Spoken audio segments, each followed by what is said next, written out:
In this video, I'll give you an overview of the model editor that allows you to create and edit the model of our application at runtime within the application itself. And there's no programming really required for this. You just need to have the ability to describe your business requirements in models. If you go to administration and development and go to the model editor, we then can see where we can edit the model of our application. The model editor is divided into two main parts. On the left, you will have a tree of all the object types that are available and that you created. And on the right, there will be tabs with options to edit the selected module, class, or enumeration. The tree structure shows currently three main areas.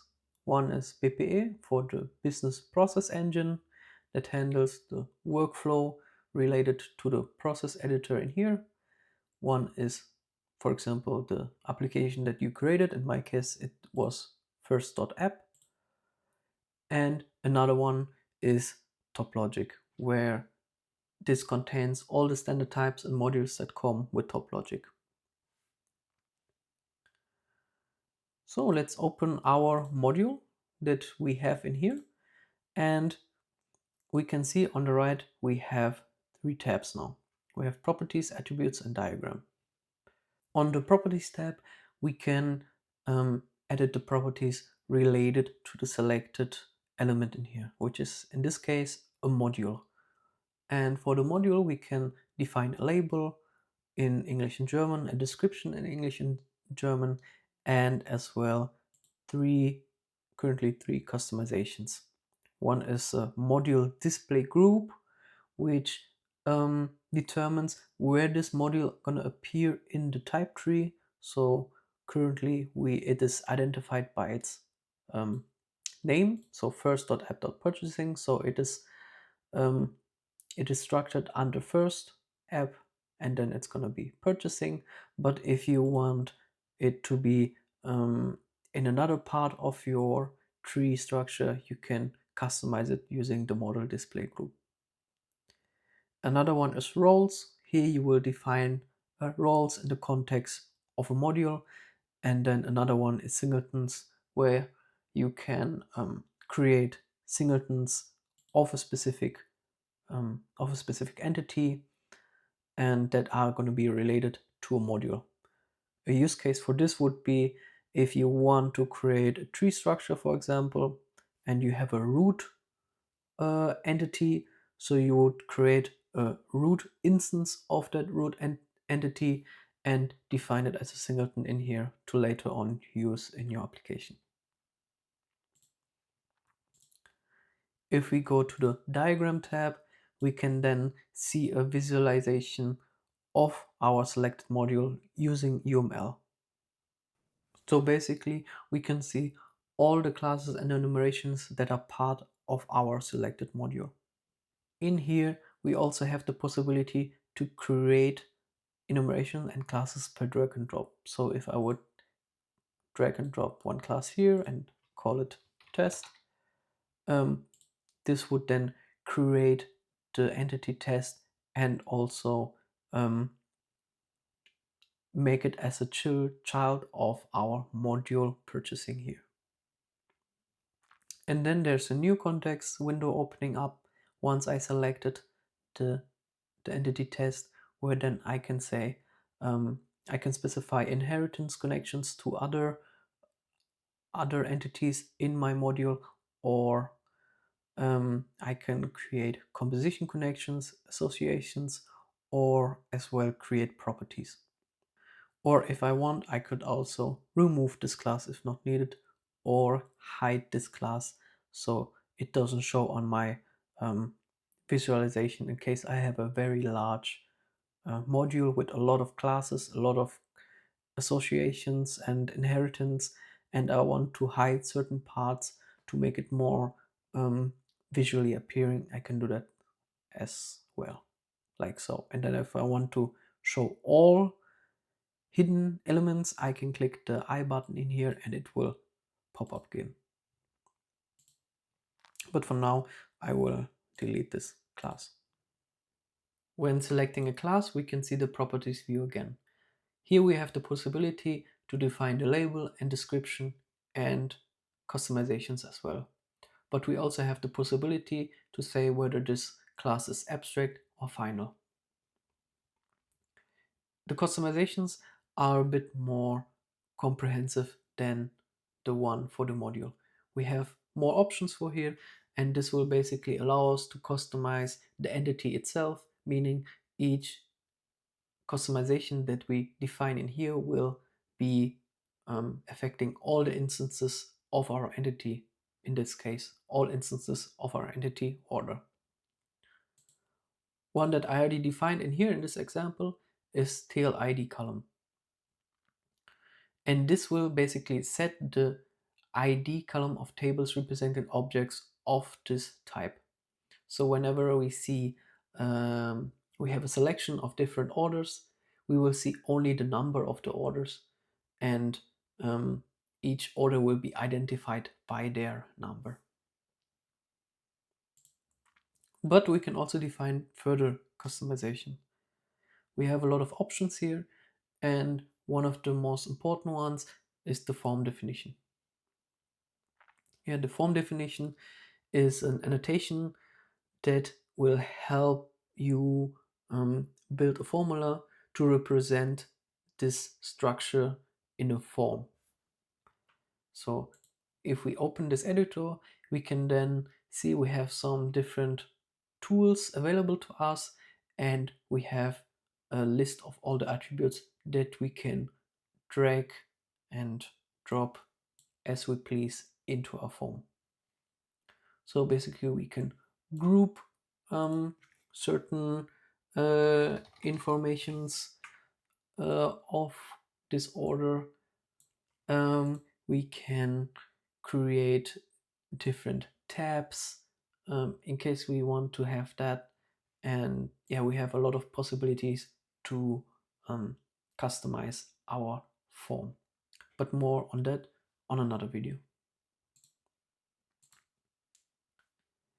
On the Attributes tab, we have a list of all direct attributes of the selected class. When selecting an attribute, we can edit its properties on the right. We could define also the label, description, and customizations as well. And for properties, we also have different annotations as well here. So we can say whether this attribute is mandatory, so values cannot be empty, whether for references this attribute can hold multiple values, or if it can hold multiple values if the order of the values of this attribute are significant, or if we have multiple, whether the same value may appear more than once in the values of this property, or in case we are currently editing an abstract class and we have defined an attribute in that class, whether this attribute has to be overwritten in any concrete classes that inherit from that abstract class. So for customizations, we have a few again.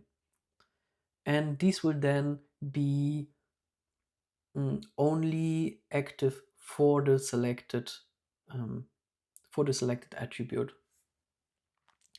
For example, for the number we said we want to identify each order by their number. So the number usually has to be unique. And here we have a customization called default value, which says, hey, the value that I define in here is going to be the default for any instance created of this entity order. A default value for the number attribute. And here we say we want to generate an ID generally, and we want to have the pattern where we say we want to have the year, the month, the day, minus the sequential number. Another very useful customization for an attribute is the storage implementation. For example, for value, we have a storage implementation already set up. And this basically defines how we want to store the value of this, no, how we want to store this attribute. So in this case, we say we want to get the product related to this order. So we have the product attribute. From that product, we want to get the price, and we want to get the quantity that we defined in here. And then we want to calculate the value by multiplying the quantity times the price of the product. And this will then create the value. So once we have the storage algorithm customization, we cannot edit this property ourselves, because this property is going to be calculated by other values defined in our attributes, in the attributes that we describe in this function. To see this in action, we have an instance here where a customer named John created an order for the product A. He wants to buy 100 of product A, and the value is 20,000, because if we go to the product A, we can see the price for each unit is 200, and the customer bought 100 from it, so the value is going to be 20,000. So yeah, this instance tab shows all existing instances of our selected class, and we can edit, delete, or create new instances in here. And that is usually done, this is usually primarily for programming convenience, but for regular users or administrators, we typically create specialized creation dialogues that will use the form definition, that we defined in here, to help visualize and to help ease the data entry. Enumerations follow a similar structure, so we can define the label, a description, and as well some customizations that belong specifically for enumerations. For example, if we want to be able to select multiple classifiers, and we can also define our classifiers in here. So in this case, we have 3 classifiers. And if I go, for example, to our order, to the instance tab, and edit this order, I can select these 3 that I defined in the enumeration, and I can select one. For example, now I want to change it to delivered. Yeah, and this basically concludes all that the model editor provides. So if you're interested to learn more about the model editor and specifically how I created this model that you see here, please feel free to check out the video where I go in and create this model step by step, so you can really follow it along, and also you can get a better understanding how to work with this model editor. And the more you practice with it, the more easy it's going to become, because it may seem overwhelming at first with all the possible customizations and possible property settings and attribute settings, etc. But don't be shocked. This is a very easy and nice way to create models for your application, because you basically just need to know what do I want to create, and then you can go ahead and create it step by step. So you start small, see what you need, and then see if TopLogic already offers some customization for that.